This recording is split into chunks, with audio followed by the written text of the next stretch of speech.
देखो पाकिस्तानियों, ये अपना ईमान मजबूत करो, याद रखो अल्लाह के हाथ में जिंदगी मौत है। तुम मौत का टाइम इधर उधर नहीं कर सकते।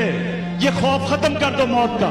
मैं सच्चा हूं, मैं सच के लिए खड़ा हूंगा, मैं सच के लिए जान दे दूंगा, मुझे कोई नहीं सच से हटा सकता।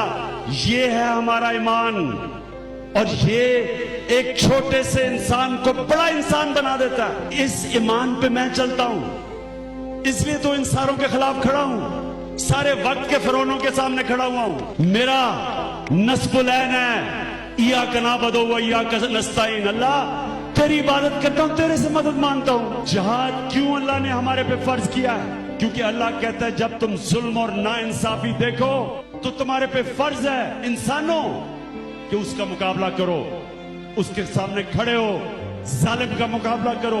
मुझे अल्लाह ने इतना ज्यादा दिया, मेरी जिम्मेदारी है कि मैं उनके लिए कुछ करूं जिनको अल्लाह ने नहीं दिया। मैं तो पॉलिटिक्स में आया इसलिए हूं